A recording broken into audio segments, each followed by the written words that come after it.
విశాఖ శారదా పీఠానికి ఏపీ హైకోర్టులో ఎదురు దెబ్బ తగిలింది. తిరుమలలో శారదా పీఠం చేపట్టిన నిర్మాణాలను తక్షణమే నిలిపేయాలని హైకోర్టు ఆదేశించింది. అతిక్రమణలను తేల్చేందుకు అడ్వకేట్ కమిషనర్ను నియమించింది. క్షేత్రస్థాయిలో భవన నిర్మాణాలు పరిశీలించి నివేదిక ఇవ్వాలని ఆదేశించింది. ఈ క్రమంలో శారదా పీఠానికి టీటీడీకి హైకోర్టు నోటీసులు ఇచ్చింది. శారదా పీఠం అక్రమ నిర్మాణాలు జరుపుతోందంటూ తిరుక్షేత్ర రక్షణ ప్రతినిధి తుమ్మా ఓంకార్ హైకోర్టులో పిలువేశారు. సెట్ బ్యాకులు వదలకుండా అదనపు అంతస్తులు నిర్మిస్తున్నారని పేర్కొన్నారు. ప్లాన్కు విరుద్ధంగా భవనాలు నిర్మించడం తీవ్ర ఉల్లంఘనే అని హైకోర్టు అభిప్రాయపడింది.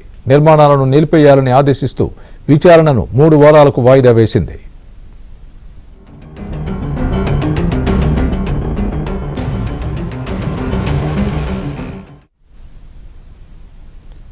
ఇదే అంశానికి సంబంధించి మా ఏపీ బ్యూరో చీఫ్ రామారావు పూర్తి అప్డేట్ అందిస్తారు. రామారావు, చెప్పండి. తిరుమలలో శారదా పీఠం చేపట్టిన నిర్మాణాలు నిలిపేయాలని హైకోర్టు ఆదేశించినట్టుగా మనం చూస్తున్నాం. Breaking news. మీ దగ్గర ఉన్న తాజా అప్డేట్ ఏంటి? ఏ నేపథ్యంలో హైకోర్టు ఈ తీర్పు చెప్పింది? దీనికి సంబంధించి ముందు ఏ విధంగా ఉండబోతోంది? స్వామి, విశాఖ శారదా పీఠానికి హైకోర్టులో ఎదురుదెబ్బ తగిలింది. తిరుమలలో శారదా పీఠం చేపట్టిన నిర్మాణాలు నిలిపివేయాలి అని చెప్పి హైకోర్టు ఈ రోజు ఆదేశాలు జారీ చేసింది. శారదా పీఠానికి టీటీడీకి హైకోర్టు నోటీసులు కూడా జారీ చేసింది. తిరుమలలో అక్కడ శారదాపీఠం చేపడుతున్న నిర్మాణాలు సెట్ బ్యాక్ ను వదలకుండా అనుమతించిన దానికంటే ఎక్కువ అంతస్తులు నిర్మిస్తున్నారని, దీనివల్ల భద్రతాపరమైన ఇబ్బందులు ఏర్పడతాయని తిరుక్షేత్ర రక్షణ ప్రతినిధి తుమ్మా ఓంకార్ హైకోర్టులో, ఆయన న్యాయవాది కూడా హైకోర్టులో ప్రజా ప్రయోజన వ్యాజ్యం దాఖలు చేశారు. ఈ ప్రజా ప్రయోజన వ్యాజ్యంపై ప్రధానంగా ఆయన తరపు న్యాయవాదులు వాదనలు వినిపించారు.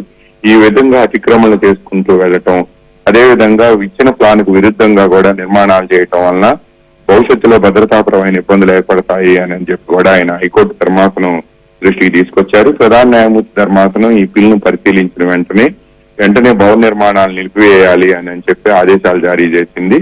క్షేత్రస్థాయిలో భవన నిర్మాణాలను పరిశీలించి నివేదిక ఇవ్వాలని అడ్వకేట్ కమిషనర్ కూడా ఆదేశాలు జారీ చేశారు.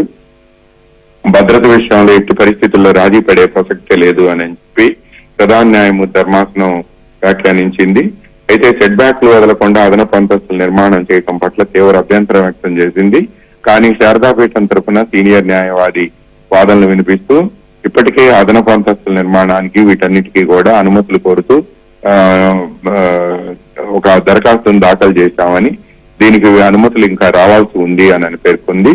అయితే ఈ దశలో తాము ఎట్టి పరిస్థితుల్లో కూడా భద్రతాపరమైన చర్యలను ఉల్లంఘిస్తూ నిర్మాణాలను కొనసాగించలేమని, అందువల్ల నిర్మాణాలపై స్టే ఇచ్చి క్షేత్రస్థాయిలో అడ్వకేట్ కమిషనర్ పరిశీలించి నివేదిక పరిశీలించిన తర్వాత మాత్రమే ఈ పిటిషన్ పరిశీలిస్తాము అని కూడా హైకోర్టు స్పష్టం చేసింది. కేసు విచారణను 3 వారాలకు వాయిదా వేసింది. Swami. Right Ramarao, thanks for the update.